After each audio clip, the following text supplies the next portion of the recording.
राम मंदिर में हमने न्यायालय के फैसला आने के बाद ही कंस्ट्रक्शन का फैसला किया। देखिए, राम मंदिर हमारे लिए पॉलिटिकल फायदे नुकसान का प्रश्न ही नहीं था। शुरुआत से देश के करोड़ों लोगों की विश्वास का सवाल था, आस्था का सवाल था और करोड़ों लोगों की श्रद्धा का सवाल। जब भी बीजेपी के जो कैंडिडेट्स हैं उनके जो कैंपेन्स होते हैं तो नारे तो लगते हैं, जो राम मंदिर लेके आया हम उन्हें लेके आएंगे। देखिए, वो नारे जनता लगा रही है ज्यादातर। आप इन्हें देखा होगा, मंच पर से नहीं लगते, नहीं, जनता में से लगते हैं। हिमंता जी ने जो कहा था कि ज्ञानवापी की जगह विश्वनाथ मंदिर और कृष्ण जन्मभूमि, ये भी 400 का नंबर जो है टारगेट उसके लिए। देखिए, वो दोनों केस सुप्रीम कोर्ट के सामने है। सुप्रीम कोर्ट ने न्यायालय के सामने किसी न किसी स्तर पर पड़े हैं, लंबित है। न्यायालय ने इसका संज्ञान भी लिया है।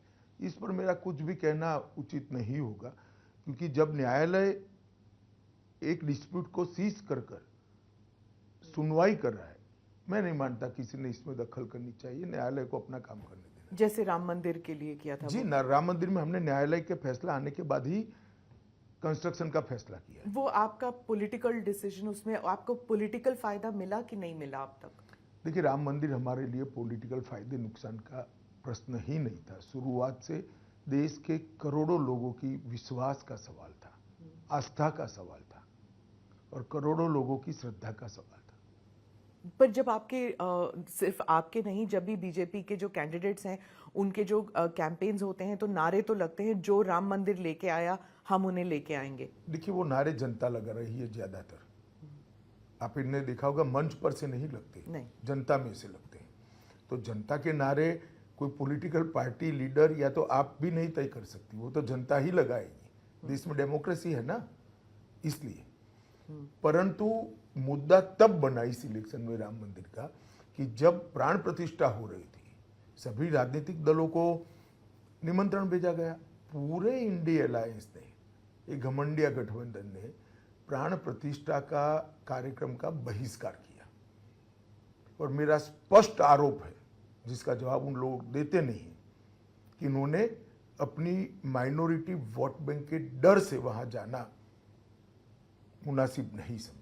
राम मंदिर में हमने न्यायालय के फैसला आने के बाद ही कंस्ट्रक्शन का फैसला किया। देखिए, राम मंदिर हमारे लिए पॉलिटिकल फायदे नुकसान का प्रश्न ही नहीं था। शुरुआत से देश के करोड़ों लोगों की विश्वास का सवाल था, आस्था का सवाल था और करोड़ों लोगों की श्रद्धा का सवाल। जब भी बीजेपी के जो कैंडिडेट्स हैं उनके जो कैंपेन्स होते हैं तो नारे तो लगते हैं, जो राम मंदिर लेके आया हम उन्हें लेके आएंगे। देखिए, वो नारे जनता लगा रही है ज्यादातर।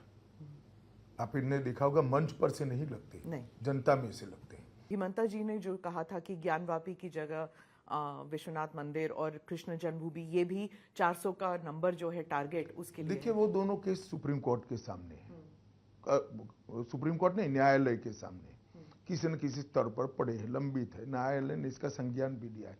इस पर मेरा कुछ भी कहना उचित नहीं होगा, क्योंकि जब न्यायालय एक डिस्प्यूट को सीज कर सुनवाई कर रहा है, मैं नहीं मानता किसी ने इसमें दखल करनी चाहिए। न्यायालय को अपना काम करने देना, जैसे राम मंदिर के लिए किया था। जी राम मंदिर में हमने न्यायालय के फैसला आने के बाद ही कंस्ट्रक्शन का फैसला किया है। वो आपका पॉलिटिकल डिसीजन, उसमें आपको पॉलिटिकल फायदा मिला कि नहीं मिला अब तक? देखिए, राम मंदिर हमारे लिए पॉलिटिकल फायदे नुकसान का प्रश्न ही नहीं था। शुरुआत से देश के करोड़ों लोगों की विश्वास का सवाल था, आस्था का सवाल था और करोड़ों लोगों की श्रद्धा का सवाल था। पर जब आपके सिर्फ आपके नहीं, जब भी बीजेपी के जो कैंडिडेट्स हैं उनके जो कैंपेन्स होते हैं तो नारे तो लगते हैं, जो राम मंदिर लेके आया हम उन्हें लेके आएंगे। देखिए, वो नारे जनता लगा रही है ज्यादातर। आप इन्हें देखा होगा, मंच पर से नहीं लगते, नहीं, जनता में से लगते हैं। तो जनता के नारे कोई पॉलिटिकल पार्टी लीडर या तो आप भी नहीं तय कर सकती, वो तो जनता ही लगाएगी। देश में डेमोक्रेसी है ना, इसलिए। परंतु मुद्दा तब बना इस इलेक्शन में राम मंदिर का कि जब प्राण प्रतिष्ठा हो रही थी, सभी राजनीतिक दलों को निमंत्रण भेजा गया। पूरे इंडिया अलायंस ने, एक घमंडिया गठबंधन ने प्राण प्रतिष्ठा का कार्यक्रम का बहिष्कार किया। और मेरा स्पष्ट आरोप है, जिसका जवाब उन लोग देते नहीं, कि इन्होंने अपनी माइनॉरिटी वोट बैंक के डर से वहां जाना मुनासिब नहीं समझा।